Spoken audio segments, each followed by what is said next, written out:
when we test programs using property-based testing, we don't pick a set of inputs to apply to our program, but instead we generate random inputs.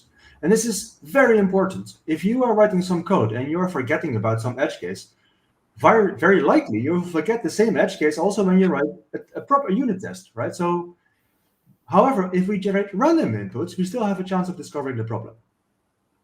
However, a downside of random inputs can be that they might have unnecessary detail, distracting noise that might make it difficult to see what the heart of the problem is. Now, the goal of shrinking is to take such a failing test case and shrink it down to a minimal test case that shows just the essence of the problem. In today's episode, we're going to look at how we can do this. Yeah, welcome to the Haskell Unfolder, a YouTube series where we discuss all things Haskell. As always, the show is live streamed, so we invite you to submit questions or comments in the chat, and we'll try to show them on screen and discuss them. Yeah. So as a running example, let's imagine that we are developing a key value store. And I'm going to keep things extremely simple here. And our key value store is just going to be a pure value here. And it's basically going to be a map, but rather than mapping directly from keys to values, we'll have an indirection. You have mapping a key to an ID, some integer, and then a separate map from integers to values. And maybe you could use this to pre-cache some hashing or something like this for efficiency, things like this. But for now, this is just a running example. So I'm going to call this a key value store. And we're going to have keys of type A and value. Type B. Sorry, I beg your pardon, key value store. Keys of type A and values of type B. And this is going to be a record of two fields. One is the IDs. So this is a mapping from the keys of the map to IDs, integers, and the values, which is an integer, an int map, mapping these ints to the actual values. Okay. All right, so we need some ways to work with these key value stores, right? So it would be useful to have an empty one. So what does the empty key value store look like? Well, we have an empty map for the IDs and an empty int map for the values. Easy enough. When we look up a key in this map, we're going to get the key and then the key value store. And we get as a result maybe the value, right? And what we're going to do is we first need to get the ID that belongs to this key. So I'm just going to do a lookup in the first map here. And now this all lives in a maybe monad, right? So if this fails, the whole thing will be nothing. And then once we have the ID, we just look up that ID in the int map. Okay. Now this could also fail, but like we know there's an invariant that says that if the ID exists, then it should also be a value. But we don't need to worry about that. Who knows, right? That's why we're testing. Who knows? Exactly. Yeah. Well, that's what we're hoping for anyway. So finally, then we need some way of inserting new values, and this is going to be the last function that I'm going to define on this key value store. So this takes the key value store and then a new pair of a key and a value, and it just updates the store. And what we're going to do here is we get the key and the value and the existing key value store.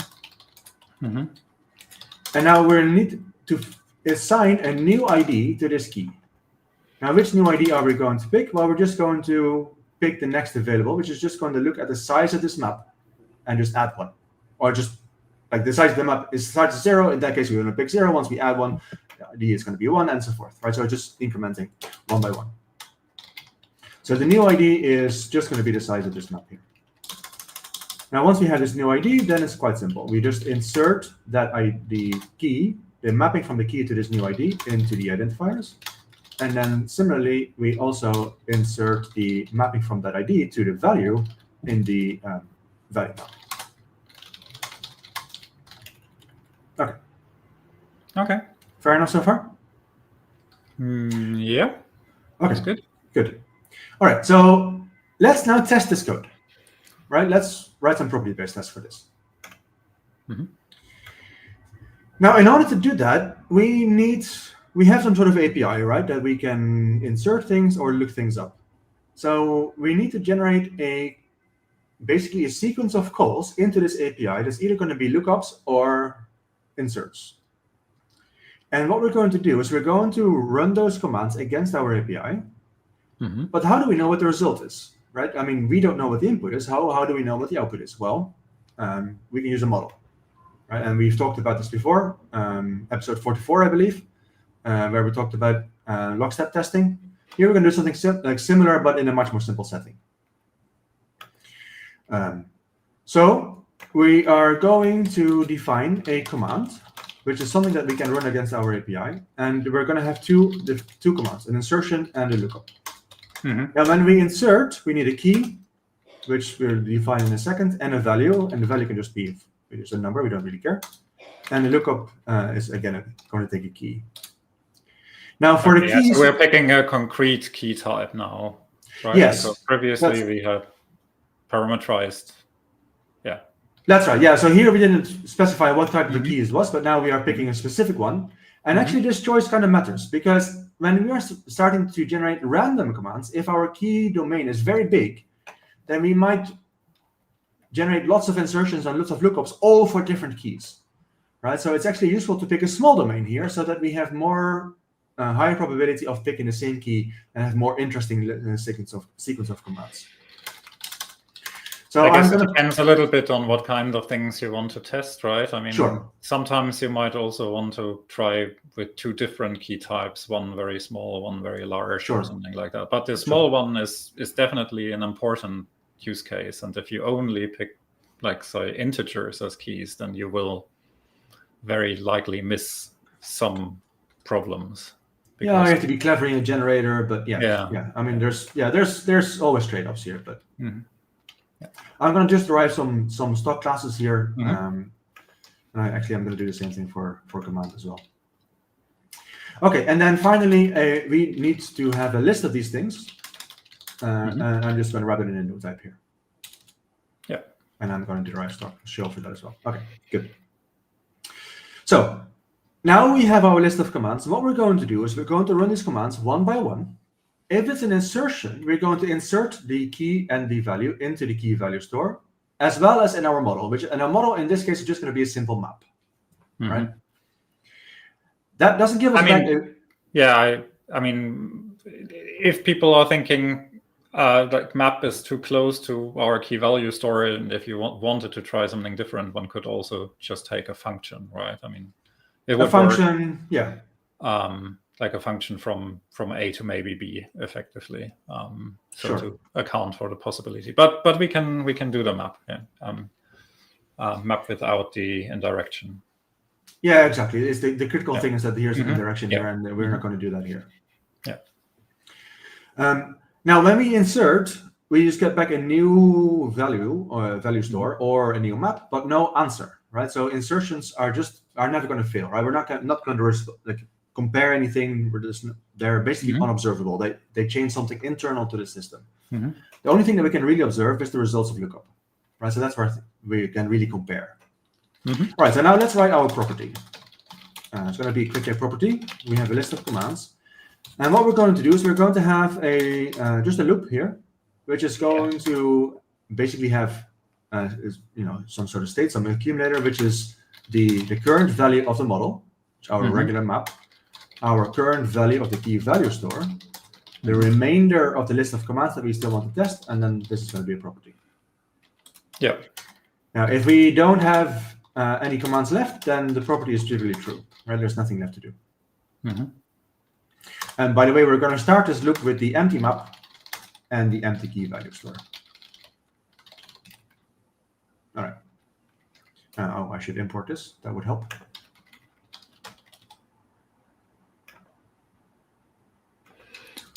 What did I get wrong? Not pausing the commands. Yeah. Oh, wait. And it's escape, yes. Good. Yeah. Sorry. Good. Yeah. Okay. So this was the base case, non-interesting. Now let's look at the actual interesting case. So we have our model and our system under test as UT, and we have the next command that we want to execute. Oops. Oh, I did not. My system interrupted to remind me to breathe, and then I didn't catch my keystrokes. Anyway, right. So let's look at the command. If it's an insertion, remember we're not going to compare anything. We're just going to do the insert in both systems, like this, the model and the real system, and move on. Right. So the test cannot fail here, which also means that if we have a test case that only has inserts, it will just always pass. Right. And there's nothing interesting to see there. So we just do the same insert in both the model and the system on the test, and we continue with the rest of the commands. Right. Now the lookup is more interesting. Here is where we can actually test something. Now we want to test two things. We want, first of all, to test that the lookup gets us the same answer, both in the model and in the system on our test. And we want to test that the property also holds for the remainder of the commands. Right? And so for this and, I'm going to use a quick check function called conjoin, which just takes a bunch of properties and just joins them all together. It's like a big and conjunction. So there's two things here, right? 1 and 2. So the first one was that the lookups give us the same results. So I can look up the map,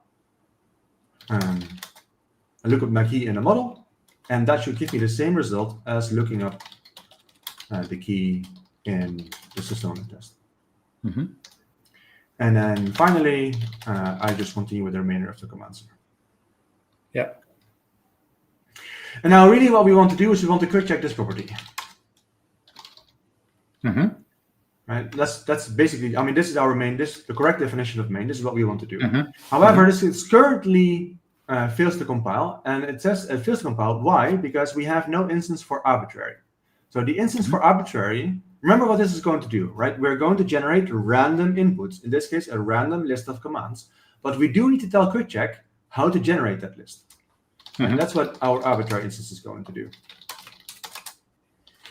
So how do we generate an arbitrary list of commands? Well, we can piggyback on the arbitrary instance for lists, which will just pick a length and then just generate arbitrary elements. So we can, and then we just need to map the whole thing, wrap the whole thing in our commands thing. So it's just this. Now, of course, the arbitrary instance for lists for something of type A does depend on the arbitrary instance for the elements, right? It doesn't know how to generate the elements of the list. And so it sort of hopefully intuitively makes sense that we should also need an arbitrary instance for command itself. Okay, so how do we generate an arbitrary command? Well, we basically have two options, right? We can either generate an insertion, or we can generate a lookup. Right, so how do we generate an insert? Well, we just pick an arbitrary key and an arbitrary value, and then we just apply the insert constructor. And similarly for lookup also. Right, so this is pretty simple still. Now it gives us an error. And it fails again, because we don't have an arbitrary instance for keys yet. Yeah, exactly. All right, so we say, okay, we pick an arbitrary key here, but we haven't yet told it how to do that. So let's do that. And I'm just going to define an auxiliary function here, which is just all the keys that we have available. And I'm going to define this like this, which is a useful pattern. I could have just written this, of course. Yeah, but if we ever change the key type, makes exactly. sense to define it this way. Yeah. So I just want to pick an element of this list of keys.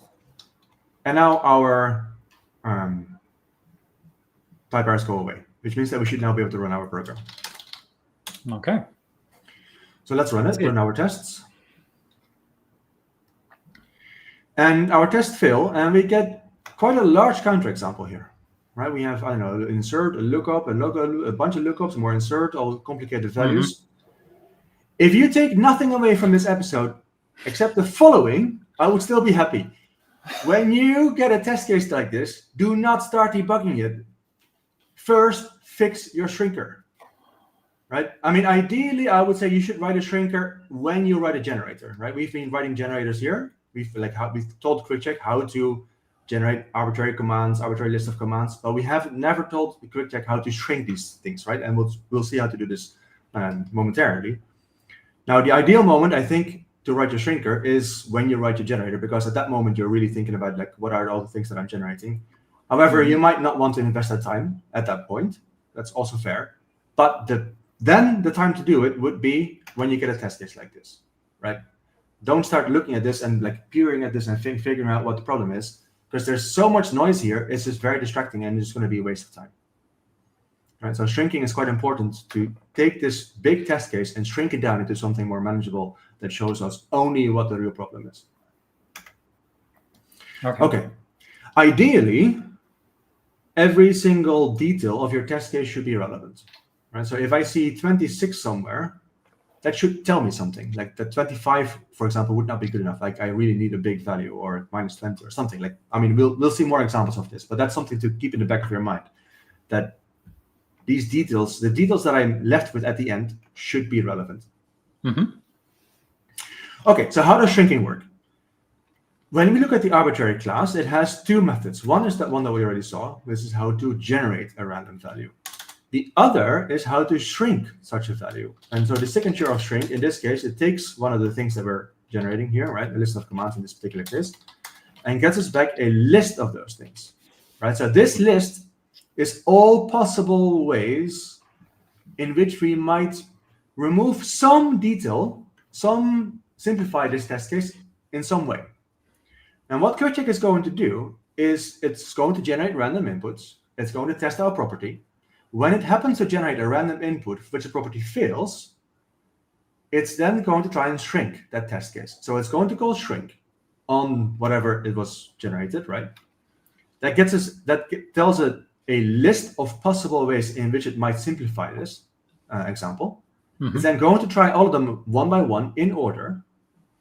When it finds one, it basically says, okay, great, I've managed to reduce my test case. Sorry, I should say when it finds one that still fails the property. Yeah. Yes, exactly. Yeah, sorry, I should have said that. Yeah. So it goes through them one by one. If there's one in the list that fails the properties still, then it has successfully managed to shrink the test case, and it will then repeat the process. Right? It will try and shrink again. When the list is empty, it basically says that we're telling QuickCheck we can't simplify this any further. So that's when QuickCheck would stop trying to shrink.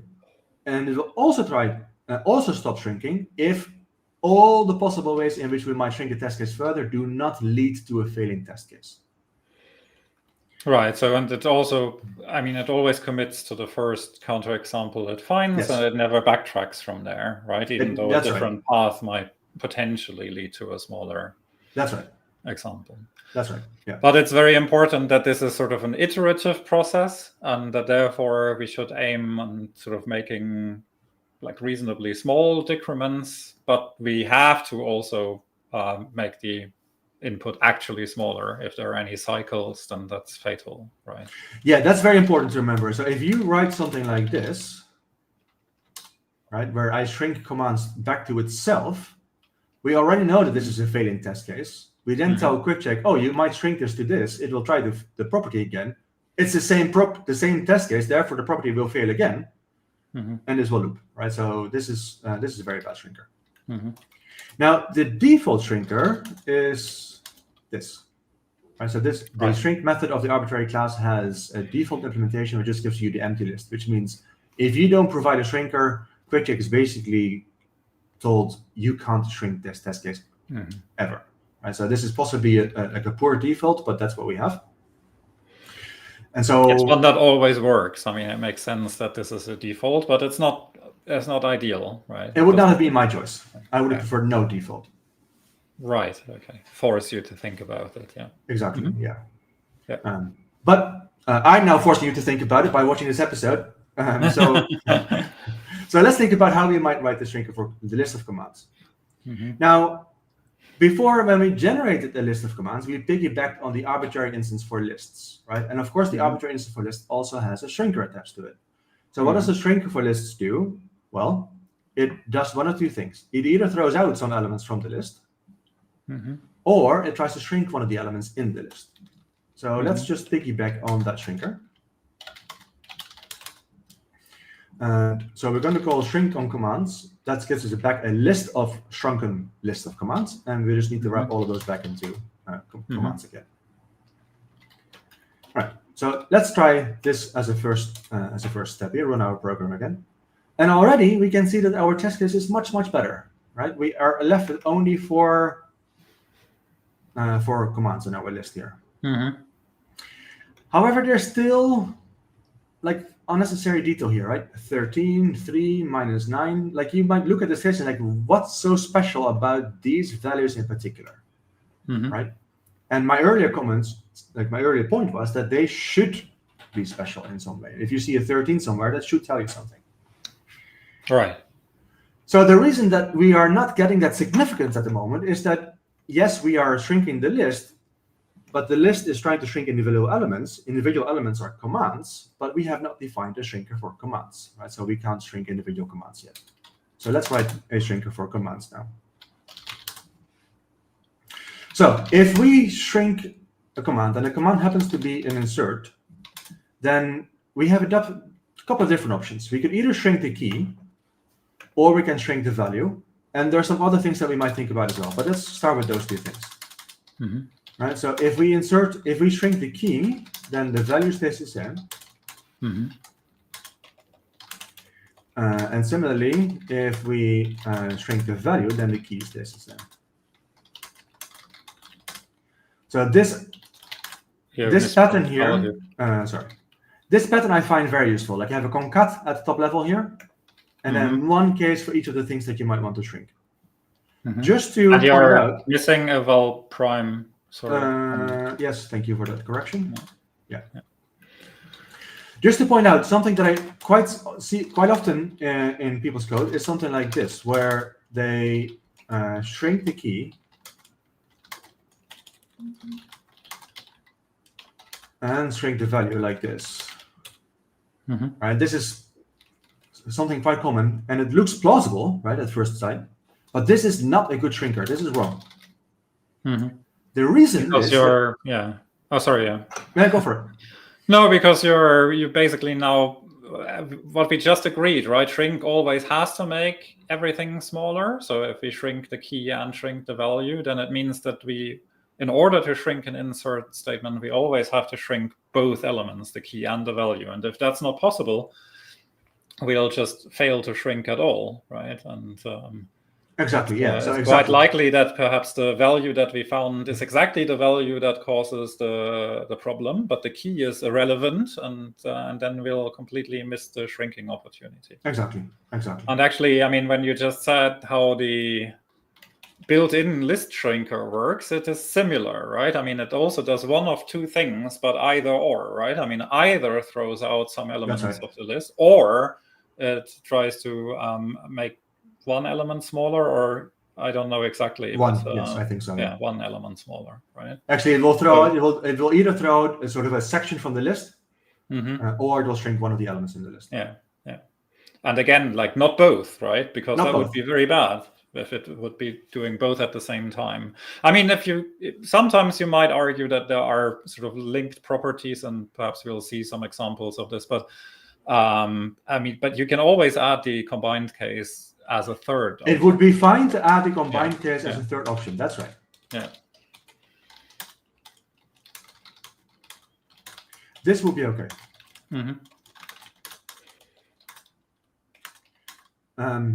Expensive. Yeah. But okay. So I would not normally do this. Yeah. But if there's a specific reason why this is important for your test case, then it's something that you might consider. However, you very quickly get into a combinatorial explosion. Yeah. So I would be careful with this. Yeah. What you might want to do, however, is we need to think about what simpler means, smaller, right? What does shrinking mean? And smaller or simpler should mean something that's easier to understand. So in this particular case, an insertion changes the state of the system, right? Whereas a lookup doesn't do that, right? A lookup leaves the system alone. So in that sense, you could argue that maybe for this particular domain, a lookup in a list of commands is easier in a test case than an insert, right? I mean, I don't know, maybe after the first 5 commands, something goes wrong, and the sixth command, no matter what those commands are, goes horribly wrong, right? Maybe some debugging counter happens or whatever, right? Then it will be easier to debug that if there were all lookups rather than when it's insert lookup. Right. Yep. So we might want to replace and insert by a lookup if we can. So that might be a useful additional simplification that we can do here. Now, this is of course very domain specific, right? Like for your application, what is a useful shrinking, like a useful simplification step in your domain? But these are things to think about. All right, and then finally for lookup itself, it's much simpler because we only have one value. I'm still going to use the same structure, however, mostly for consistency, but also to remind myself and other people who might want to work with this code, if I ever add another parameter here, right, it should have the same structure, and we should not be tempted to write something like this. Right, so I find it useful to be explicit here about the structure here. Okay, good. So now let's run again. And now we get something far, far better. Right, now this looks... it's almost perfect. In fact, this particular one is perfect. Yeah, it's almost perfect. Yeah. I guess you can ask about the... But for example, here, I just run it again, right? So now here we get a C. Right, rather than a B. So if we look at this test case, the hypothesis might be, oh, we are doing something with the same key twice, then we insert some other key, and then we look up the first one, right? That's sort of the essence of the example that we found here, right? And the fact that we are shrinking makes it possible to see the essence, right? That's the whole point. However, here we have a B, and here we have a C. And ideally, that is something that we would not get, right? And the reason is that, yes, we are trying to shrink keys here, but we did not write a shrinker for keys. So that's the final shrinker that I will just quickly write. And this is very simple. We're just going to replace, we're going to try and replace the key by any smaller key.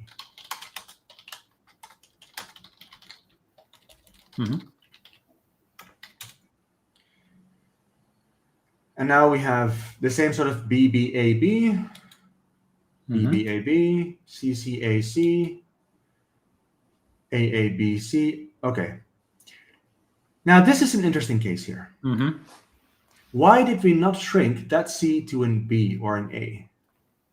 Right? And the reason is that for this particular test case, I mean, and you might realize this once you study the actual problem, but I can just tell you right now that it is important that it's the same key.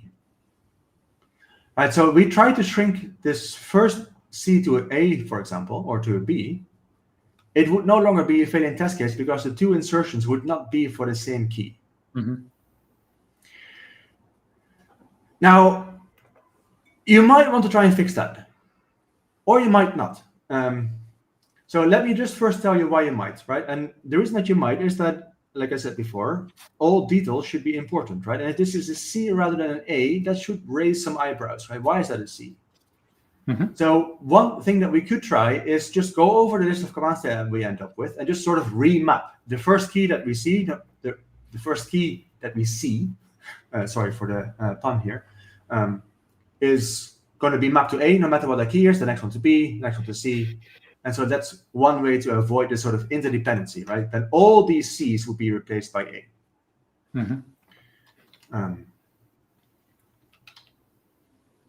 So I actually wrote some code here. It's not particularly important. It's just exactly what I just said, right? The first key that we see will become A. The next key that we see will become B, and so forth.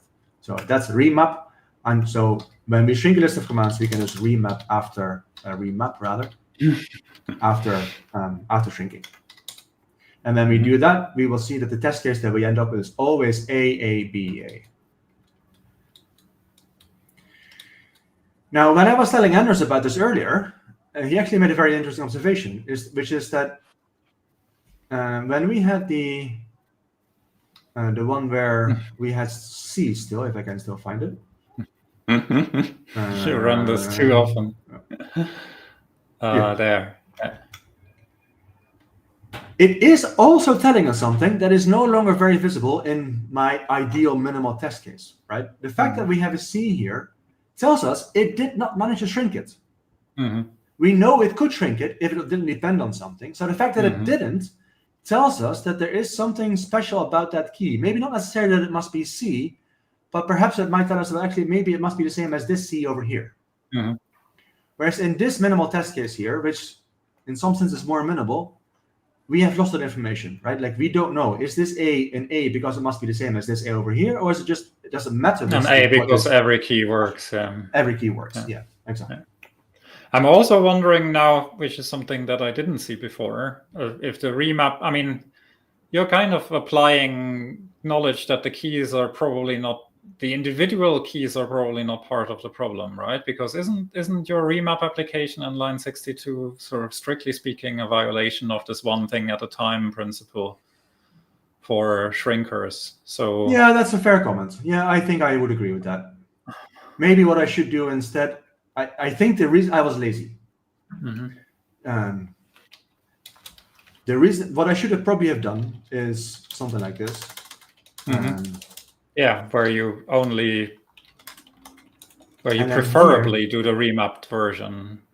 Yeah, but now I have to be really careful because the remapping might get us, if it already happens to be in sort of canonical form, where the first one happens to be A, the next one happens to be B, I would also need to keep track in remap if I change anything or not.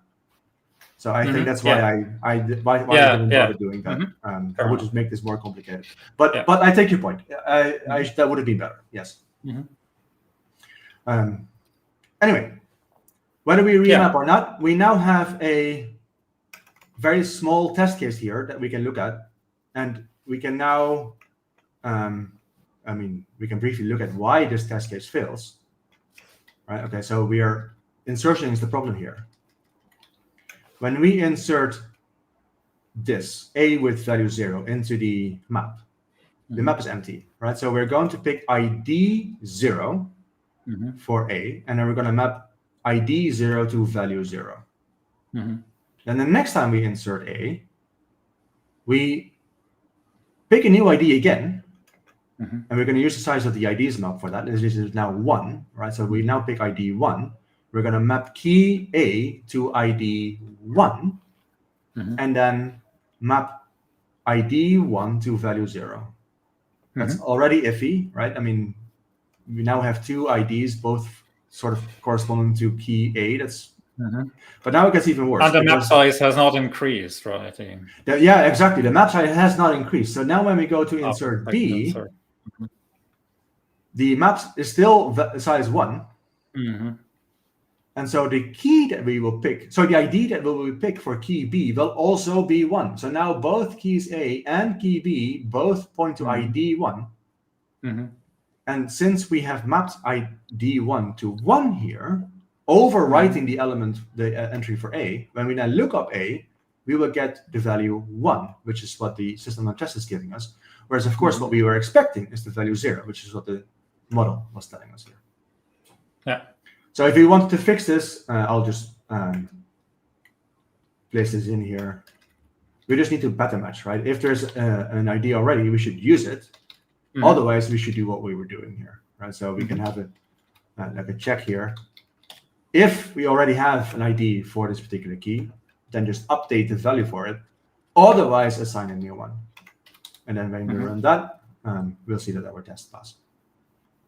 Cool. Very nice. We have one comment. Okay. It seems the minimal element indicates that the particular value is irrelevant. However, it could be that the minimal element just happens to be special. Yeah, that's indeed what we discussed. Makes me wonder if an expander could help. Whatever. Do you know what? Yeah, I think sort of an opposite. Sort of like if everything is minimal, let's see if we can replace it by something which is not minimal and see if that's still test. I see. Like sort of the sort of dual to shrinking. Yeah. Yeah, actually, Anders and I were musing a little bit about what this could look like. I think Hypothesis has some way of like basically substituting unused values. In Haskell, I've been thinking about it in the context of falsify also. Like we could maybe like use undefined for that. So if the value is really not used, then that would be interesting to see, right? Like this is just undefined, whatever it is here. But that's not quite the same, right? So yeah, it's an intriguing idea to see if some sort of expansion could help. But of course, you don't have to worry about like not expanding too much. Yeah, it's there's no obvious answer here, I think. But it's something worth thinking about. I like the idea. Yeah. Okay. Cool. Why I'm not. I don't know. Well, I don't know why you were coming. Well, thank you for watching this episode of the Haskell Unfolder. If you enjoyed it, please like and subscribe, and feel free to leave any comments below. We'll leave the chat open a little while longer as usual as well, but not for very much longer. And yeah, we'll hope to be back in roughly 2 weeks. Thank you very much. Thanks, folks.